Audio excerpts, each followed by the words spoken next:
Well, as I was preparing this paper, I didn't realize that this is some sort of a fast food conference. So I will try to keep the 10 minutes frame, and I'll try to serve you as much calories as possible in the shortest time possible. And I will try to do this simply by answering this two-parted question concerning authorship in the information age that goes a little bit like this. Why can we forget the author today, and yet the author matters more than ever? Now, let's consider that the author as creative individual is today dead, irrelevant, so to speak. And for that purpose, I'm going to refer to Willem Plusser's definition of creativity. And according to Plusser, creativity is concerned with the creation and distribution of improbable combination of elements, which Plusser simply calls new information. So new information, according to Plusser, is improbable combination of elements.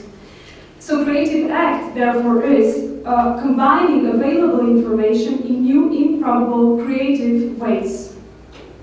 I therefore consider the reasons that render the author today irrelevant as follows. First reason would be popularization of tools for creation and distribution of information, of course, the obvious one. As we established, creating is production of new improbable information. So as the traditional artist media falls obscure, meaning that they can no longer communicate, they can no longer inform people, they are being replaced by the new media technologies that are specially aiming at on-demand access to content anytime, anywhere, on any digital device, as well as interactive user feedback, creative participation, and community formation around the media content. Now, the knowledge of using new media tools has now became common knowledge, and everybody has a chance of creating new information, i.e. being creative, being author, right? And the first conclusion would therefore be that as tools for knowledge, as tools and knowledge for creating new information became ubiquitous, it renders authorship irrelevant. Everybody can be creative individual now. Now the second reason for the death of author would be democratization of aesthetic evaluation. Now, aesthetic evaluation of creative product is no longer in the domain of objective criteria of experts in institutions, but is now a democratized intersubjective process that can only be possible in the domain of ICT, right? Information and communication technology. It is necessary for the artwork to provoke responses, and since we are speaking in terms of new information, the information is more worthy if it provokes to a production of more information. So therefore, the more points of view joins to the evaluation process, the better. And in this kind of conditions, in the world where the highest value is producing new information, the only aesthetic criterion would be, as Plusser would say, it becomes change or novelty. Now, the third reason for rendering author ubiquitous would be,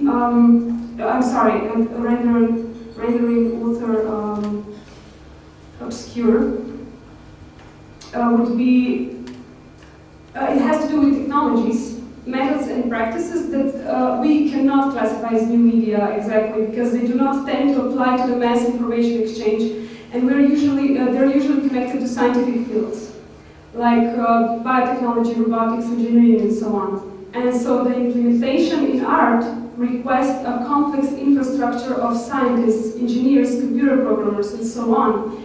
So those kind of projects render author partly insignificant, for his creativity very much relies on the knowledge and involvement of other participants.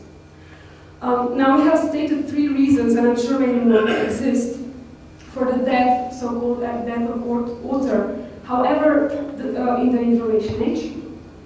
However, the second part of our initial question, if you can still recall, is related to the evocation of authorship, which in some ways also re-evaluates the first part of the question, of course. Now, I believe the matter of revocation of authorship is connected to the difference in utilization of new media. It is the difference, so to speak, between using and abusing media. And it has to do with different levels of production of information. So mainly the functional level of media versus the structural level of media. Now, maybe, yeah, I'm gonna explain this a little bit later, what I mean by that. But anyway, if we take into consideration the question of ubiquitousness of new media tools, we should ask ourselves how, using those tools, we are creating new information, right? And remember, the more improbable the information is, the more new it involves, the more it is informative and creative.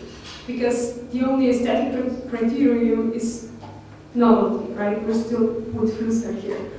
And the most informative information would therefore be accidents, right? Because the accidents are the most improbable event. But how can one create accident in an intentional creative act? Because for Flusser, this is the ultimate creation, intentional production of improbable events, accidents. Now, the crucial question would therefore be in relation to creativity in the information age. How can one create accidents with the tool of new media technology when most of common users can only operate on the functional level of the medium, which means within the limits of the given program? So basically, we're using we're just using the surface of the medium. We cannot use it. We cannot reach in the structural level of medium to modify a code, right? Most of common users.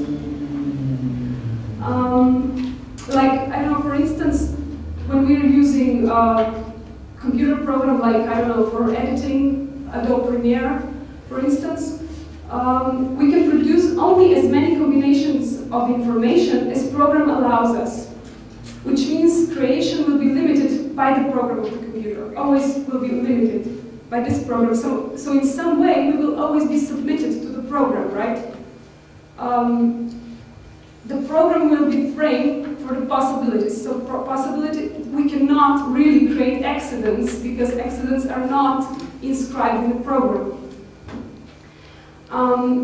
So the ultimate creative act here is to subvert the medium by reaching in its gut, in its structure, and changing the code of the program, producing the most improbable event, not inscribed in the program, the accident. Now, if I can refer to, I'm finishing, so yeah, I would just like to refer to Julian Oliver. He's like from New Zealand, and well, now I think he lives in Berlin, but he's an amazing contemporary artist and one of the initiators of critical engineering.